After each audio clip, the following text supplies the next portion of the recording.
बाबरी मस्जिद राम मंदिर तनाजे पर सुप्रीम कोर्ट में हुई अहम समाअत। कोर्ट ने सालसी के लिए दिए हुक्म, पैनल भी दी तश्कील।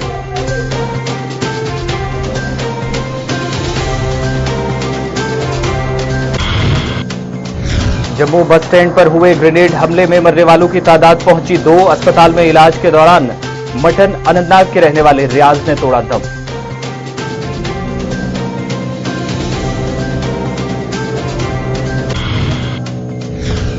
जम्मू ग्रेनेड हमले पर गवर्नर सत्यपाल मलिक ने किया दुख का इजहार। कहा, हुकूमत दहशतगर्दों और अलहदगी पसंदों के खिलाफ एक साथ।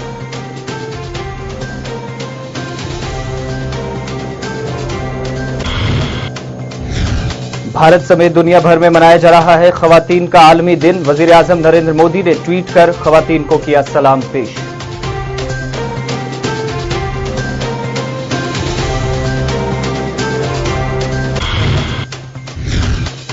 मुश्तरका मज़ाहमती क़यादत यासीन मलिक की जेल मुंतकिली के खिलाफ आज दी हड़ताल की कॉल। शहर श्रीनगर में आज कारोबारी इदारे और तिजारती मराकज बंद।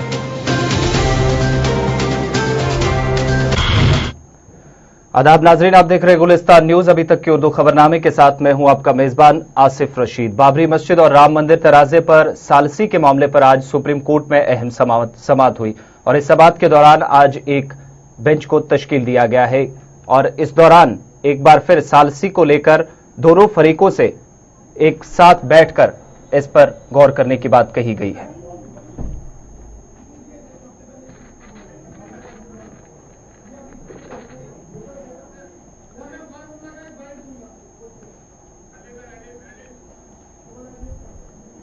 तो बाबरी मस्जिद और राम मंदिर तनाजे पर सालसी के मामले पर अब से कुछ देर पहले सुप्रीम कोर्ट में अहम समाअत हुई है और इस दौरान एक पैनल को भी तश्कील दिया गया है और तमाम फरीकैन से कोर्ट के बाहर बैठकर एक साथ बात करने पर और बातचीत से मामले को सुलझाने की बात कही गई है कोर्ट की जानिब से। ये और इस मामले पर डॉक्टर फारूक अब्दुल्ला का क्या कुछ कहना है, पहले वो आपको सुना देते हैं। Parties have agreed for mediation under the Supreme Court, and we have all accepted whatever Supreme Court decision finally is going to be. All parties have accepted that. There is nothing new about it. I am not going against Supreme Court. Supreme Court decision will be final. तो court की तरफ से हुक्म दिया गया है कि एक पैनल तश्कील दी जानी है और इस पैनल को 4 हफ्तों के अंदर रिपोर्ट जो है वो कोर्ट को सौंपनी है। बातचीत में क्या कुछ हुआ वो कोर्ट के सामने तमाम फरीकैन की तरफ से 4 हफ्ते के अंदर इस रिपोर्ट में रखा जाएगा। बढ़ते हैं आगे और अब बात करते हैं जम्मू में बस स्टैंड पर हुए हमले की। इस बस स्टैंड पर हुए हमले में कल 32 के करीब लोग जो जख्मी हुए थे और इसमें एक शख्स की मौत हुई थी, जबकि अब मरने वालों की तादाद 2 पहुंच चुकी है। इस धमाके में जख्मी एक शहरी जख्मों की ताब न लाकर अस्पताल में दम तोड़ बैठा। मरने वाले की शनाख्त रियाज अहमद साकना मटन अनंतनाग के तौर पर की गई है। याद रहे कि गुज़श्ता रोज इस धमाके की जद में आकर उत्तराखंड का एक शहरी भी जाँ बहक हुआ था और 32 दीगर अफराद जख्मी हुए थे। धमाके के कुछ घंटे बाद ही पुलिस ने कहा था कि उसने उस नौजवान को गिरफ्तार कर लिया है जिसने जम्मू बस स्टैंड पर ग्रेनेड फेंका है। गिरफ्तार शुदा शख्स की पहचान यासिर जावेद भट्ट उर्फ अरहान साकना कुलगाम जिला के बतौर की गई थी।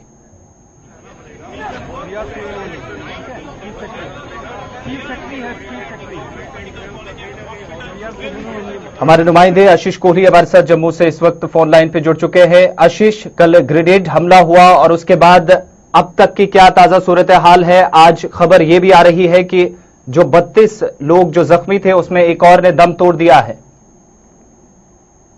एक और व्यक्ति की मृत्यु हो गई है और अभी तक का जो ये ग्रेनेड हमले के अंदर 2 लोगों की मारे जाने की खबर है और इसमें 32 लोग जो घायल हैं जिनका इलाज जम्मू के गवर्नमेंट मेडिकल कॉलेज में चल रहा है। और अगर सिक्योरिटी की बात की जाए तो पुख्ता इंतजाम सिक्योरिटी के कल से ही देखने को मिले। और जम्मू के बस स्टैंड के ऊपर एक बात और मैं कहना चाहूंगा कि ये लगातार तीसरा हमला है जिसके अंदर ऑलरेडी 2 बार बस स्टैंड के ऊपर ग्रेनेड हमला हो चुका है और ये तीसरा हमला किया जो कि जिसके अंदर हिजबुल मुजाहिदीन के तार जुड़े हुए थे। कल जब 6 घंटे के अंदर जम्मू कश्मीर पुलिस ने इस आतंकवादी को गिरफ्तार किया जिसका नाम यासीर जावेद भट्ट बताया जा रहा है जो कि खानपुर कश्मीर का रहने वाला। इसको एक आतंकवादी डिविजनल कमांडर हिजबुल मुजाहिदीन के फारूक अहमद भट्ट ने यहाँ भेजा था ग्रेनेड हमला करने का, लेकिन उसके बाद जम्मू कश्मीर पुलिस हरकत में आई और 6 घंटों के अंदर जो है इस आतंकवादी को जम्मू के नगरोटा टोल प्लाजा से गिरफ्तार किया। ये वापिस भाग रहा था ग्रेनेड हमला करके कश्मीर में। आशीष, सिक्योरिटी की क्या सूरत हाल है इस वक्त जम्मू शहर में, क्योंकि कल से ही इस हमले के बाद हाई अलर्ट पे रखा गया था जो इजाफी दस्ते, जो सिक्योरिटी दस्ते हैं उनको?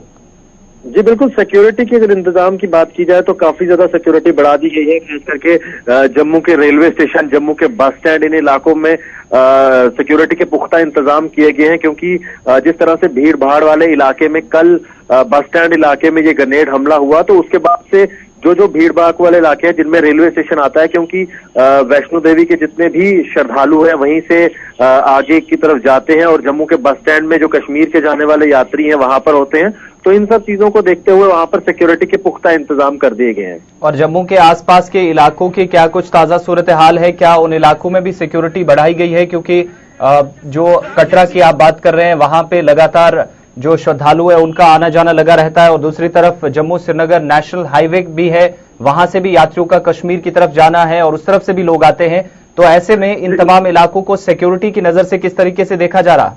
जी हाँ बिल्कुल, जो जितने भी रास्ते हैं, खास करके जो बॉर्डर से आने वाले रास्ते हैं उन पे भी कड़ी सुरक्षा बढ़ा दी गई है और जितने भी हमारे तीर्थ स्थान है वहां पर भी सिक्योरिटी के प्रबंध कर दिए गए हैं। जम्मू के अंदर अगर बात की जाए, बड़ा नॉर्थ इंडिया का तीर्थ स्थान माता वैष्णो देवी का दरबार रहता है, तो कटरा में भी सिक्योरिटी बढ़ा दी गई है। जम्मू के बाहू किला है, माता काली देवी का किला है, वहां पर भी सिक्योरिटी बढ़ा दी गई है जहां पर ज्यादा रश रहता है।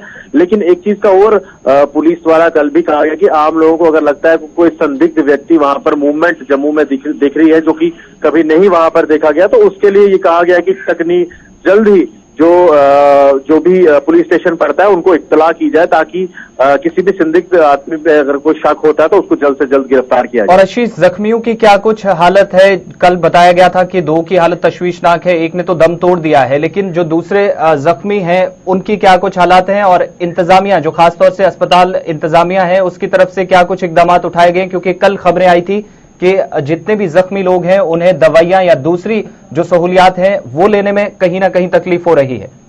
बिल्कुल, जो दिक्कत ये आ रही थी कल भी जब हम लोग ग्राउंड पे थे और आज सुबह भी मैं हॉस्पिटल में गया था जहां पर जितने भी लोगों का इलाज चल रहा है, वहां पर कल थोड़ी सी दिक्कत ये आ रही थी, कुछ लोगों को दवाई लेने जो है बाहर जाना पड़ रहा था, जबकि आप जानते ही हैं जब इस तरह की इमरजेंसी स्थिति हो और ग्रेनेड हमला हो तो सारे जो अस्पताल प्रशासन है वही जितनी भी दवाई मेडिसिन वगैरह वो देते हैं, लेकिन कुछ ऐसे लोगों को परेशानी पेश आ रही थी जिसके बाद हमने इंटरवीन किया और उसके बाद पूरी दवाई वगैरह उनको वहां से हॉस्पिटल से दी जा रही है। मैंने आज सुबह भी पता किया था और जितने भी लोग हैं उनमें से 1-2 लोग अभी भी सीरियस कंडीशन में हैं, उनका इलाज चल रहा है, क्योंकि आप जानते हैं कि ये भीड़ भाड़ वाला इलाका था जहां पर ग्रेनेड हमला हुआ और लोग सुबह के टाइम अपना, क्योंकि यहाँ से अलग अलग बसेस के रूट्स हैं, अगर जम्मू के आसपास की बात करें या फिर जम्मू के आउटस्कर्ट के इलाके की बात करें तो इसी जगह से जो है गाड़ियां जाती हैं, तो लोग वहां पर गाड़ी लेने आए हुए थे और सामान खरीद रहे थे, कुछ फ्रूट्स की दुकानों पर लोग आए हुए थे, सब्जी खरीद रहे थे, तो वहां पर एकदम से ग्रेनेड हमला हुआ और काफी लोग जो है उसमें घायल हुए हैं, गंभीर रूप से भी घायल हैं, जिनका इलाज अभी चल रहा है। चलिए, बहुत शुक्रिया इस तमाम जानकारी के लिए। तो जम्मू में आज हालात कल से बेहतर हैं। कल इस धमाके के बाद जिस तरीके से 30 से जायद शहरी जख्मी हुए थे और इसमें अब एक और ने, जो अनंतनाग मटन का रहने वाला रियाज अहमद बताया जा रहा, उसने दम तोड़ दिया है।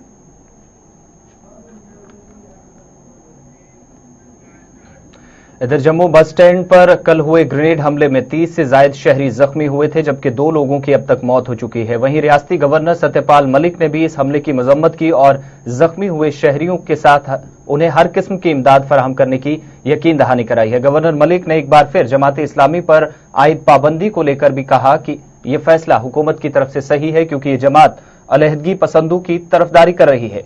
गवर्नर मलिक ने मजीद कहा कि जमात इस्लामी पर पाबंदी लगाने के अलावा उनके रहनुमाओं की गैर कानूनी सरगर्मियों में मुलव्वस पाकर उन्हें गिरफ्तार भी किया जा रहा है। आज का जो जम्मू में टेररिस्ट अटैक हुआ है वो बहुत ही घिनौना और कायरतापूर्ण है और हम इसको निंदा करते हैं। इनोसेंट सिविलियंस के ऊपर हमला किया गया है, जिसकी जान गई है हम उसके परिवार के साथ हैं, उनकी तकलीफ में हैं, और जो घायल हैं हम उनके जल्दी स्वस्थ होने की कामना करते हैं और सब तरह की इमदाद उनको देंगे। ये एंटी नेशनल और टेररिस्ट जो लोग हैं, ये उनका रिएक्शन है, चूंकि वो बहुत तेजी से लड़ाई हार रहे हैं, ग्रिप अपना खो रहे हैं। Government has come down very heavily on such elements after Pulwama, और सरकार ने तय कर लिया है कि हम इस लड़ाई को किसी भी हद तक ले जाएंगे और इसको टेररिज्म को यहां से खत्म करेंगे। हमने हुर्रियत और इसी तरह के जो लोग इन कामों को सपोर्ट करते हैं उन 170 लोगों को गिरफ्तार किया है। जमात इस्लामी को हमने बैन किया है, चूंकि जमात इस्लामी फाउंटेन हेड है टेररिज्म का। वो रेडिकलाइजेशन करते हैं, बच्चों को बहकाते हैं, जन्नत का ख्वाब दिखाते हैं, और in the name of education और चैरिटी वो यही काम करते हैं। सारी दुनिया में जो जमात मुस्लिम ब्रदरहुड है, यही ट्रेंड है, इसी तरह से वो ये काम करते हैं। तो हम इस बहकावे में आने की जरूरत नहीं है कि ये कोई बड़ी नोबल संस्था थी, ये इसी काम में लगी हुई थी। दुनिया भर की तरह आज भारत में भी 8 मार्च को आलमी यौम ख़वातीन मनाया जा रहा है। आज के दिन का मकसद ख़वातीन की समाजी, सियासी और इक्तिसादी जदोजहद को खराजे तहसीन पेश करना है। इस दिन पर मुख्तलिफ तकारीब का इनेकाद किया जा रहा है, जहां ख़वातीन को बराबरी देने के उन्वान पर बात हो रही है। आलमी दिन मनाने के मौका पर इन बहादुर ख़वातीन को भी खराजे अकीदत पेश किया जाता है, जिन्होंने अपने हक की जंग लड़ी, और इस दिन दुनिया भर में मुख्तलिफ ममालिक की हजारों तंजीमें ख़वातीन की समाजी, सियासी और इक्तिसादी तरक्की की कोशिशों को उजागर करने के लिए तकारीब और सेमिनार्स और मुबाहिसों का एहतमाम करती हैं। इधर वज़ीर आज़म नरेंद्र मोदी ने आज आलमी यौम ख़वातीन के मौके पर ख़वातीन को सलाम पेश किया और उन्हें मुबारकबाद दी है। पीएम मोदी ने समाजी राब्ता वेबसाइट ट्विटर पर लिखा कि आलमी यौम ख़वातीन पर हम नारी शक्ति को सलाम पेश करते हैं। उनने ट्विटर पर एक वीडियो पोस्ट करते हुए लिखा कि हर हिंदुस्तानी को मुख्तलिफ शोबों में ख़वातीन की शानदार कामयाबियों पर फख्र है। हमारे सीनियर साथी आशा सरवाल हमारे साथ हैं इस मौजू पर बात करने के लिए। आशा, बहुत बहुत शुक्रिया अपना कीमती वक्त देने के लिए। सबसे पहले सीधा सा सवाल, मुल्क के जो हालात हैं, खासतौर से मैं अगर भारत की या रियासत जम्मू कश्मीर की बात करूं, जब भी ख़वातीन की बात आती है तो हर दिन कहीं ना कहीं ऐसे मामलात सामने आते हैं जो पब्लिकली लोगों के सामने शेयर करने में एक शर्म महसूस होती है। तो ऐसे में क्या ये माना जाए कि हम ऐसे हालात में हैं, ऐसी स्थिति में हैं जहां हम आज खड़े हैं कि हम वुमेन्स डे को आसानी से और आजादी के साथ मना सकें? आसिफ, देखिए, अंतर्राष्ट्रीय महिला दिवस आज मनाया जा रहा है और बहुत ही जोरों शोरों से आज मनाया भी जाएगा। मुबारकबाद हर किसी को दी जाएगी, लेकिन सोचने वाली बात और सवालिया निशान यहाँ है कि महिला दिवस हम मनाते हैं, लेकिन महिलाओं का कितना सम्मान करते हैं और कितना अधिकार हम महिलाओं को देते हैं। 19वीं शताब्दी में इसकी शुरुआत हुई, महिलाओं को मतदान का अधिकार दिया गया, लेकिन उद्देश्य फिर वही रह गया कि क्या महिलाओं को हम समानता का अधिकार दे पाए हैं। कई ऐसे हिस्से हैं जहां आज भी महिलाएं बहुत ज्यादा संघर्ष कर रही हैं, चाहे वो काम की जगह हम ले लें, चाहे वो कॉलेज ले लें, स्कूल ले लें, रोजमर्रा की जिंदगी का कोई भी कामकाज ले ले, आज महिला अपने आप को महफूज नहीं समझती है। कई जगह ऐसी भी हैं, ये नहीं कहेंगे पूरे तरीके से कि सरकार या केंद्र सरकार की तरफ से काम नहीं हुए हैं महिलाओं के लिए। महिलाओं को सशक्त करने के लिए जागरूकता उन्हें फैलाई जा रही है कि महिलाओं को किस तरीके से सशक्त करना है, लेकिन फिर सवाल वही है कि सशक्त कितना महिलाएं हुई हैं, कितना अपनी पैरों पर खड़ी हैं। ऐसा भी नहीं है कि महिलाएं जो हैं वो आगे नहीं पहुंच पाई हैं, लेकिन महिलाएं आज भी कुछ ऐसे क्षेत्र हैं जहां पर पिछड़ी हुई हैं। चाहे हम फासलंग एरियाज की बात करें, आज भी बच्चियों को घर से बाहर नहीं भेजा जाता है पढ़ने के लिए, क्योंकि घर से दूर उन्हें नहीं भेजा जाता है कि आप घर से अगर दूर जाती हैं तो आपके साथ क्या होने वाला है, इसको कोई संकेत नहीं है। तो उसी को लेकर माता पिता को आज भी महिला अपनी बच्चियों के लिए, महिलाओं के लिए फिक्र जो है वो सताती है। तो अगर सरकार की हम बात करें, बेटी पढ़ाओ बेटी बचाओ एक अभियान जो है वो चलाया गया है, लेकिन हम लगातार देखते हैं कि बेटी को कितना बचाया जा रहा है, कितना पढ़ाया जा रहा है। भ्रूण हत्या की अगर हम बात करें, आज भी कई ऐसे मामले जो है आसिफ वो सामने आते हैं कि जिसमें लिंग अनुपात किया जाता है। आज अगर हम बात करें 2019 में आज हम पहुंच गए हैं, लेकिन 943 और 1000 का आंकड़ा जो है वो पुरुष और महिला के बीच में है, और यहाँ से ही साफ अंदाजा लगाया जा सकता है कि कितनी समानता महिलाओं में है और पुरुषों में है, क्योंकि लगातार जागरूक तो किया जा रहा है, लेकिन मानसिकता को बदलने की जरूरत है। जब तक हम अपनी मानसिकता को नहीं बदलेंगे, तब तक महिला जो है वो सशक्त होने वाली नहीं है। आशा, आपने मानसिकता की बात की। सरकार अपने तौर पे कई काम कर रही है, महिलाएं भी अपनी काम कर रही हैं, खवातीन तमाम फील्ड्स में हमने देखा खूब नाम कमा रही हैं, मुल्क के साथ साथ रियासत और अपने परिवार का, अपने खानदान का नाम मशहूर कर रही हैं और उसको सामने ला रही है। लेकिन फिर वही एक सवालिया निशान कि लोगों को किस तरीके से अवेयर किया जाए कि सिर्फ साल में एक ही दिन महिलाओं के सम्मान में नहीं, बल्कि साल के 365 दिन। आज का दिन एक ऐसा है जिसमें हर कोई एक दूसरे को मुबारकबाद देगा, महिलाओं का दिवस जो है वो मनाया जाएगा। अगर हम मिसाल ही लें, इंदिरा गांधी जी की, विजय लक्ष्मी पंडित हैं, एनी बेसेंट हैं, राजकुमारी अमृत कौर है, मदर टेरेसा, सुभद्रा कुमारी चौहान, कल्पना चावला, कई ऐसे हमारे सामने नाम है, पीटी उषा है। और आज भी खेल जगत की अगर हम बात करें तो कई ऐसी महिलाएं हैं जो अपना लोहा मनवा चुकी हैं। एजुकेशन की अगर हम बात करें, वहां पर भी महिलाओं ने अपना लोहा मनवाया हुआ है। लेकिन फिर भी मानसिकता जो है वो बदलने की जरूरत है, क्योंकि जिस तरीके से अब महिलाएं आगे बढ़ रही हैं उसमें कोई शक नहीं है कि महिलाएं सशक्त नहीं हैं। अगर आज हम अपने विदेश मंत्री की बात करें, सुषमा स्वराज की, वो सशक्त महिला हैं और हर किसी के सामने खड़े होकर बात करने में सक्षम हैं। हमारी डिफेंस मिनिस्टर हैं सीतारमन, वो भी काफी ज्यादा सशक्त महिला हैं। ये कई ऐसे उदाहरण हमारे सामने हैं, लेकिन फिर भी अब बात वहीं आकर खड़ी हो जाती है। कहते हैं ना कि घड़ी की सुई फिर आकर वहीं अटक जाती है कि क्या महिलाएं आज भी सशक्त है, क्योंकि जमीनी सतह तक जितने भी केंद्र सरकार, हमारी राज्य सरकारें जो भी योजनाएं, परियोजनाएं चलाती हैं, क्या वो पूरी महिलाओं तक, जमीनी सतह तक पहुंच पाती हैं? एक आखिरी सवाल कि जरूरत किस बात की है, कमी कहां पर रह गई है कि आज भी इस नए दौर में हमें खवातीन को उसी नजर से देखना पड़ रहा है जहां आज से 100 साल पीछे थी? सिर्फ मानसिकता, जब तक हम अपनी मानसिकता को नहीं बदलेंगे तब तक महिला जो है वो सशक्त हमें नहीं नजर आएगी। क्योंकि जिस तरीके से बलात्कार की घटनाएं, भ्रूण हत्या के केसेस सामने आते हैं, ये साफ जाहिर करते हैं कि कितनी महिलाएं जो हैं वो आज भी अपने क्षेत्रों में लोहा मनवाई हुई हैं। लेकिन जब ये चीजें सामने आती हैं आसिफ, तो उससे साफ दिखता है कि किस तरीके से समानता में अभी काफी अंतर है और अभी इस पर बहुत काम करने की जरूरत है केंद्र सरकार को और राज्य सरकार को। क्योंकि योजनाएं और परियोजनाएं पहुंचाई तो जाती हैं जमीनी सतह तक, लेकिन उस पर कितना काम हुआ है, कितना अमल किया जाता है, ये एक बड़ी बात है कि केंद्र सरकार एक योजना चलाती है लेकिन जमीनी सतह तक, ग्रास रूट लेवल तक वो कितनी पहुंच पाती है, ये बहुत बड़ी बात है। जब तक ग्रास रूट लेवल तक, जमीनी सतह तक ये चीजें नहीं पहुंचेंगी, तब तक हमारी महिलाएं जो है वो पूर्ण रूप से सशक्त नहीं होंगी। ये भी नहीं कहेंगे कि हमारी महिलाएं सशक्त नहीं है, हमारी महिलाएं आज पुरुषों के साथ कंधे से कंधा मिलाकर चलने में सक्षम है। हर किसी के सामने वो खड़ी हैं कदम से कदम मिलाकर। और अगर हम ये कहें कि पुरुषों से आज महिला 2 कदम 4 कदम आगे है तो कुछ भी गलत नहीं होगा, लेकिन फिर भी जमीनी सतह पर अभी भी काम करने की बहुत जरूरत है। चलिए, बहुत शुक्रिया इस तमाम जानकारी के लिए, बातचीत के लिए। जमीनी सतह पर अभी भी बहुत काम करने की जरूरत है, लोगों को बेदार करने की जरूरत है कि साल का सिर्फ एक दिन नहीं बल्कि 365 दिन खवातीन के लिए उनकी इज्जत और उनका सम्मान उसी तरीके से उनको मिलना चाहिए जिस तरीके से साल के इस 8 मार्च को दिया जाता है।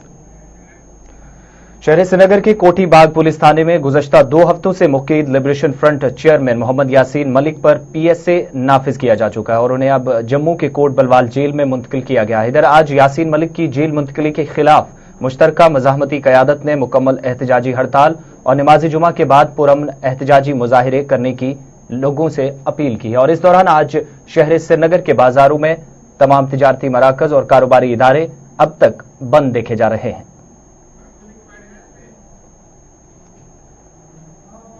नेशनल कॉन्फ्रेंस ने इसके बारे में साफ कह दिया है, क्लियर कर दिया है, कोई नई चीज नहीं है।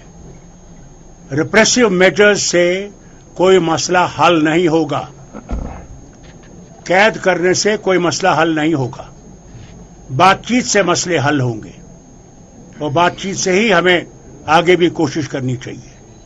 अब यासीन मलिक साहब को इनने पहुंचा दिया जम्मू, क्या उससे मसला हल होगा? उससे क्या मासूमा खामोश रहेगा? इस तरह बाकी जमात इस्लामियों को बंद कर दिया है। ये पहले भी कोशिश हुई थी, अगर आपको याद होगा, जब जगमोहन साहब यहाँ पे गवर्नर थे, उन्होंने सब इनके स्कूल बंद कर दिए थे, इनके दफ्तर बंद कर दिए थे, इनको अंदर कर दिया था। तो क्या नतीजा निकला? कोई नतीजा नहीं निकला। फिर वक्त आया जबकि हिंदुस्तान के वजीर आजम को इन सबसे बात करनी पड़ी। इधर क्रिकेट हाउस शोपिया में नेशनल कॉन्फ्रेंस के कारकुनान की एक अहम मीटिंग मुनक्कद हुई। मीटिंग की सदारत पार्टी के सीनियर लीडर शबीर अहमद कुल्ले कर रहे थे। मीटिंग के दौरान मौजूदा सियासी सूरत हाल और अवाम के कई मामलात जेर बहस लाए गए। नेशनल कॉन्फ्रेंस का कहना है कि वो रियासत में इंतखाबात के लिए पूरी तरह से तैयार है और नेशनल कॉन्फ्रेंस वो वाहिद जमात है जो अवाम की मुश्किलात को समझकर उनका अजाला कर सकती है। हमारी नेशनल कॉन्फ्रेंस की कहाँ उसने कम स्टार्ट नहीं किया था। हम इसलिए स्टार्ट नहीं कर पाए कि हालात इतने खराब थे कि हम हर दिन कोई 2-2, 3-3, 4-4 शहीद होते थे, कोई इस तरह मरता था। इसलिए हमने नहीं मुनासिब समझा कि हम इस चीज पे हम सियासत करें, इसलिए हम थोड़ा रुक गए। क्योंकि अब इलेक्शन का मोड आ गया है और इंशाल्लाह हम इलेक्शन में आने के लिए तैयार हैं, हमारे वर्कर तैयार हैं। वजह यह है कि अगर हम आज की बात करेंगे, सियासत की बात करेंगे, तो मेरे ख्याल में आज यहाँ गवर्नमेंट नहीं चला रहा है कोई, आज यहाँ बीजेपी का एजेंडा चला रहा है। रियासत में नए 10 डिग्री कॉलेजों को मंजूरी मिलने के बाद जहां सरहदी जिला राजौरी के असेंबली हलका दरहाल की अवाम खुश नजर आ रही है, वहीं असेंबली हलका कालाकोट के दूर दराज तहसील तरियाट के सरपंचों व पंचों ने डिग्री कॉलेज का मुतालबा करते हुए एहतजाज किया। एहतजाज कर रहे सरपंचों व पंचों ने कहा कि सरकार की जानिब से डिग्री कॉलेज के कयाम के लिए जो शराइत रखी गई है इनमें तरियाट पूरी तरह शामिल होता है, ताहम बावजूद इसके तरियाट को नजरअंदाज किया गया। आज तहसील तरियाट के सरपंचों व पंचों ने एक पुरअमन एहतजाज कर अपने मुतालबात को गवर्नर इंतजामिया के सामने रखा। लेना फिर वहां पढ़ना इतना अफर्ट नहीं कर सकते।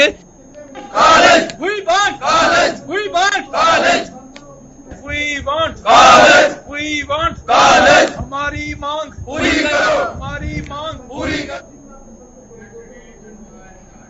भारत और पाकिस्तान के बीच सरहदी कशीदगी के बाद गुज़श्ता कुछ दिनों से गोलीबारी का सिलसिला जारी रहा। सलोत्री गांव जहां 2 रोज कबल पाकिस्तानी गोलीबारी से एक ही खानदान के 3 अफराद लुकमा अजल बन गए थे, वहीं इस गांव के लोगों ने हिजरत करने पर अब इन्हें पुंछ के कनोइया में एक सरकारी स्कूल में रखा गया है, जहां जिला तरक्याती कमिश्नर पुंछ राहुल यादव ने दौरा कर इंतजामिया की जानिब से मुतासरीन को फराहम की जाने वाली सहूलियात का जायजा लिया।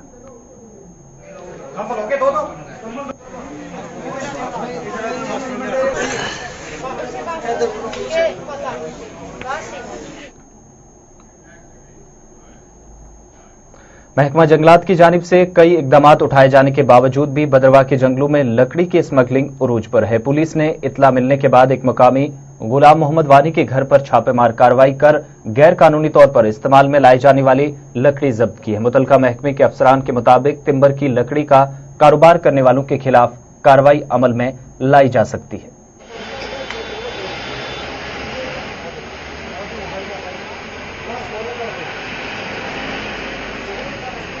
तो ऑन द स्पॉट जब हमने उनसे वेरीफाई किया तो उनके पास कोई भी डॉक्यूमेंट्री प्रूफ नहीं था अवेलेबल उस वक्त जिससे वो प्रूव कर पाते कि ये जो है ज़रा लीगल है। तो बेसिक अपॉन दैट जो रेंज ऑफिसर कंसर्न थे तो उन्होंने जो है टिम्बर जो कैंडलिंग थी वो भी सीज कर दी और जो विंडोज और डोर जो बनी हुई थी वो भी सीज कर दी।